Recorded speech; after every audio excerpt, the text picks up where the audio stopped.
एक बार सोचिए कि अगर कोई बिजनेसमैन आपसे कहे कि यार मुझे इस प्रॉपर्टी में इंटरेस्ट है, तो आप क्या करोगे? उसको सीरियसली लोगे या इग्नोर करोगे? और वही काम स्टॉक मार्केट में एफआईआई कर रहे हैं। और इंटरेस्टिंग बात यह है कि जब एफआईआई चुपके से किसी स्मॉल कैप में पोजीशन लेते हैं ना, उस वक्त रिटेल इन्वेस्टर यानी आप और मैं क्या कर रहे होते हैं? बेच रहे होते हैं। क्यों? घबरा के या लॉस में। ये तो डूब जाएगा, ऐसा है वैसा है। तो आज की वीडियो में मैं आपको 3-4 कंपनी के बारे में बताऊंगा जहां एफआईआई की होल्डिंग लास्ट 3 से 4 क्वार्टर में बढ़ी है, और साथ में आपको समझने को मिलेगा कि अरे भैया यहां बढ़ी तो क्यों बढ़ी है, क्योंकि वही है सबसे बड़ा खेल। सबसे बड़ी बात, ये वीडियो किसी भी स्टॉक की बाइंग सेलिंग रिकमेंडेशन नहीं है। मैं हमेशा कोशिश करता हूं कि स्मार्ट मनी कहां जा रहा है और क्यों जा रहा है। अगर आप ये सीख लो तो आपकी लाइफ बदल सकती है, क्योंकि आप सब सिर्फ टिप्स के पीछे भागते हो बट नुकसान होता है। तो पहले हम एफआईआई को समझते हैं। तो आप न्यूज में रेगुलर सुनते हो एफआईआई ने इतने हजार करोड़ का माल बेच दिया, हेडलाइन बनती है, पैनिक होता है, मार्केट गिरता है। लेकिन फाइनली देखो, मार्केट धीरे धीरे ऊपर आ रहा है, स्मॉल कैप मिड कैप ऊपर आ रहा है। तो कुछ तो देखा होगा जो इन्होंने 4 स्मॉल कैप में पोजीशन बनाई। और आपको एक चीज बता दो, ये शेयर होल्डिंग पैटर्न क्वार्टरली आता है, जो कोई देखता नहीं। लेकिन एफआईआई रोज बेचे, वो डेटा रोज आता है, वो आपको रोज दिखता है। ये बड़ा फर्क है, ये फर्क समझना पड़ेगा। और कुछ ना समझो तो बस एक सवाल पूछ लो कि स्मॉल कैप मिड कैप नीचे से इतना तगड़ा रिकवर किया, आप लोग एफआईआई ने ये बेच दिया वो बेच दिया के चक्कर में डरे रह गए। तो कुछ तो इन्होंने देखा तो खरीदा, बराबर। तो अब सवाल आता है कि इनको क्या दिखता है। तो सबसे पहली होती है अर्निंग, मतलब अपने आने वाले 2-3 साल में कंपनी के प्रॉफिट कितना ग्रो करेंगे, ये देखने की कोशिश करते हैं। दूसरा है सेक्टर टेलविंड, कि कोई पूरा सेक्टर अच्छा करने वाला है क्या। शायद गवर्नमेंट की पॉलिसी हो, ग्लोबल डिमांड हो, सप्लाई चेन का शिफ्ट हो, और फिर वहां पर देखा जाता है। तीसरा होता है लॉन्ग टर्म अपॉर्चुनिटी, कि जो मार्केट अभी तक प्राइस नहीं कर रहा है लेकिन आने वाले समय में गेम चेंजर बन सकता है। तो मैं आपको कंपनी जब बताऊंगा, और ये जो मैंने आपको कुछ 3 पॉइंट बताए हैं, इससे जब मैं रिलेट करूंगा तो आपके होश उड़ जाएंगे कि सर ये हुई भाई वाली बात। लेकिन उससे पहले एक छोटी सी चीज समझो, बहुत प्रैक्टिकल। मार्केट में सिर्फ स्टॉक सिलेक्ट करना इंपॉर्टेंट नहीं है, ट्रेड एग्जीक्यूट करना भी उतना ही इंपॉर्टेंट है। क्योंकि कई बार ट्रेडर सही एनालिसिस नहीं कर पाता, डायरेक्शन भी सही नहीं पकड़ता, लेकिन प्रॉफिट का बड़ा हिस्सा ब्रोकरेज और स्लो एग्जीक्यूशन और लेट एग्जिट में चला जाता है। आज भी कई ब्रोकर 20 से 25 रुपया पर ट्रेड ब्रोकरेज चार्ज करते हैं, और एक्सपायरी डे पर जब ट्रेडर जल्दी जल्दी 5 से 10 ट्रेड लेते हैं तो ब्रोकरेज उसके प्रॉफिट को साइलेंटली खाता है। और इसी प्रॉब्लम को सॉल्व करने के लिए मैंने लेमन के साथ कोलैबोरेट किया, और ये ऑफर ट्रेडर के लिए काफी अच्छा है। अगर आप डिस्क्रिप्शन में दिए गए लिंक से लेमन पर अकाउंट ओपन करते हो तो फर्स्ट मंथ आपको ब्रोकरेज पर 1 रुपया नहीं देना पड़ेगा, चाहे आप 100 ट्रेड करो या 1000 ट्रेड करो।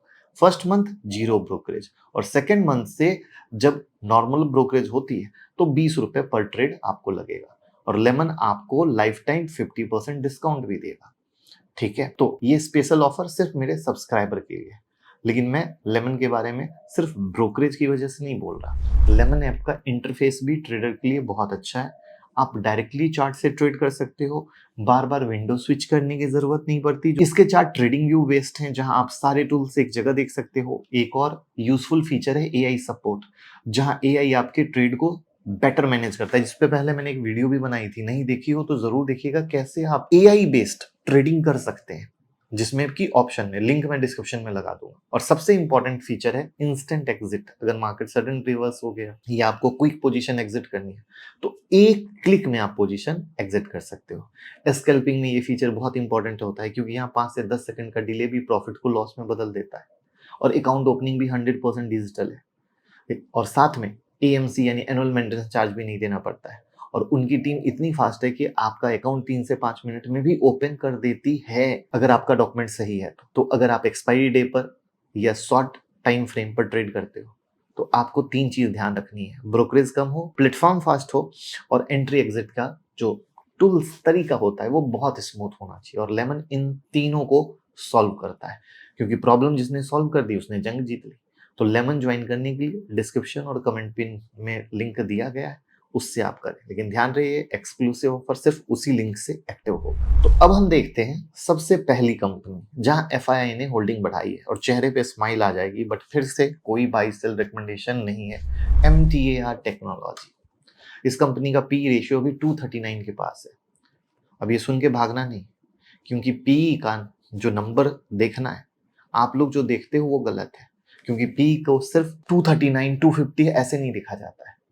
ये सोचा जाता है कि हाई पी क्यों है, उसका कॉन्सेप्ट क्या है। तो इसका जवाब छुपा है कॉन्सेप्ट में, डेनोमिनेटर इफेक्ट। मान लो कोई कंपनी पहले 100 करोड़ कमाती थी, फिर कुछ टेम्पररी वजह से उसी कंपनी का प्रॉफिट 5 से 10 करोड़ पे आ गया। अब पी क्या होगा? बहुत ज्यादा, क्योंकि पी में न्यूमेटर स्टॉक प्राइस होता है और डेनोमिनेटर अर्निंग। जब अर्निंग गिरती है तो पी ऊपर जाता है। तो एमटीआर के साथ यही हुआ था। एक टाइम में जब कंपनी क्वार्टरली 20-30 करोड़ रुपए प्रॉफिट कमाती थी और बीच में घटकर 5 से 6 करोड़ पे आ गया, ऑपरेशनल हेडविंड की वजह से। एग्जीक्यूशन स्टक था, मार्जिन गिरे, ठीक है। तो क्या हुआ? काम इनका रुका, 25% से नीचे आकर काफी रुक गया। लेकिन दिसंबर 2025 के क्वार्टर में क्या हुआ? कंपनी के प्रॉफिट फिर से 35 करोड़ पे रिकवर हुए, मार्जिन भी 23% पे आ गया। तो एफआईआई ने इसमें क्या देखा? रिकवरी। रिकवरी अब कैसे हुई? तो मार्केट हमेशा स्टॉक प्राइस पे नहीं चलता है, न्यूज बाद में आती है। मार्केट इन चीजों को ऑब्जर्व पहले करता है। और कंपनी का ऑर्डर बुक अगर देखोगे तो रिकॉर्ड लेवल पे 31 दिसंबर 2025 तक 394 करोड़ का अप्रॉक्स ऑर्डर बुक था। कंपनी का एनुअल बिजनेस भी अप्रॉक्स 753 करोड़ के पास है। मतलब ऑर्डर बुक ऑलमोस्ट उनके एनुअल रेवेन्यू का आधा। ये एक बहुत सॉलिड फॉरवर्ड विजिबल दिखता है। शेयर होल्डिंग देखो, जून 2025 में एफआई की होल्डिंग थी 7.57, सितंबर 2025 में 9.21, दिसंबर में 12.24, मार्च में 17.31। मतलब 4 क्वार्टर में एफआई की होल्डिंग ऑलमोस्ट 10% बढ़ गई। और शेयर कहाँ गए? रिटेल वालों ने बेच दिया। जो जून 2025 में 37% होल्ड करते थे, पता आज उनकी होल्डिंग कितनी है? सिर्फ 24% के पास, जो वीडियो के शुरू में मैं सिर्फ उन्हें घबरा के बेच देना होता है। और वो कौन खरीदा? एफआई। अब सोचने वाली बात है कि क्या ये रिकवरी सस्टेनेबल है? क्या अगले क्वार्टर में भी प्रॉफिट इंप्रूव होंगे? क्योंकि अगर वो नहीं हुआ तो स्टॉक फिर नीचे भी गिर सकता है। लेकिन ओवरऑल कंपनी बहुत मेहनत से काम कर रही है। एफआईआई कैसे सोचते हैं ये बताने की कोशिश थी। पी को गलत आप कैसे लेते हो वो बताने की जरूरत थी। दूसरा है शिपिंग ऑपरेशन। इस कंपनी के प्रमोटर कौन है? प्रेसिडेंट ऑफ इंडिया, मतलब गवर्नमेंट ऑफ इंडिया। कंपनी में लास्ट फी क्वार्टर में कुछ इंटरेस्टिंग अपडेट हुआ। प्रॉफिट में एक बड़ा जंप आया, वजह मार्जिन। दिसंबर 2025 में कंपनी ने अप्रॉक्स 42% ऑपरेटिंग जो प्रॉफिट मार्जिन ने कमाया, जो पहले पता है कितना था? 28 से 37% के रेंज में। तो इतने अच्छे मार्जिन कहाँ से आए? दो वजह। पहली, जियो पॉलिटिकल टेंशन। दुनिया में जब भी कॉन्फ्लिक्ट होते हैं तो सी रूट ब्लॉक होते हैं, तो सिप को क्या करना पड़ता है? लॉन्गर रूट लेने पड़ती है। और लॉन्गर रूट मतलब ज्यादा रेवेन्यू, फ्राइट रेट भी बढ़ जाते हैं। दूसरी वजह है प्राइवेटाइजेशन, जिसके बारे में आपने सुना होगा।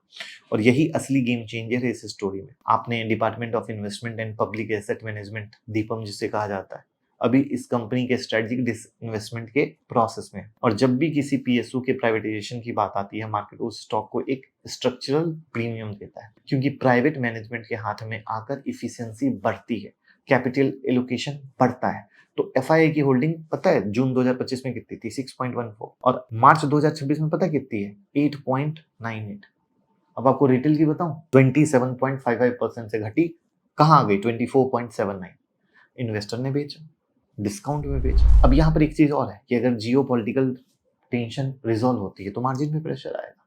तो ये साइक्लिकल चलता है, बट इंपॉर्टेंट है लॉन्ग टर्म, जिसमें सबसे इंपॉर्टेंट प्राइवेटाइजेशन। एमटीआर टेक्नोलॉजी में भी वही बोला।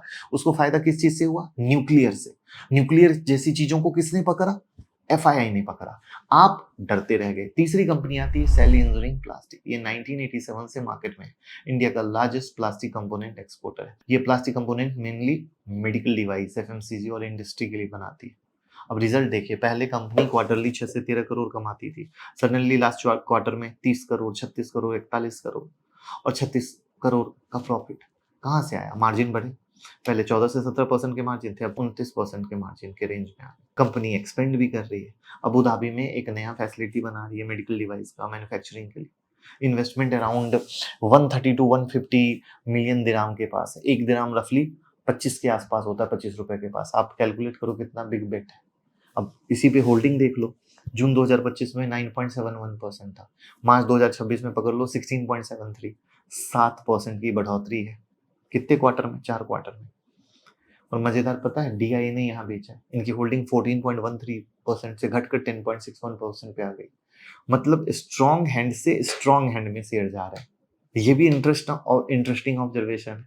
डायरेक्शन अलग है। अब नंबर ऑफ शेयर होल्डर समझ लो, जून 2025 में 23,648 थे, मार्च 2026 में 52,325, ऑलमोस्ट डबल। तो आपने देखा कि यहाँ एफआईआई की होल्डिंग तो आज की वीडियो की समरी क्या हुई कि एफआईआई का बाइंग पैटर्न एक सिग्नल है, गारंटी नहीं।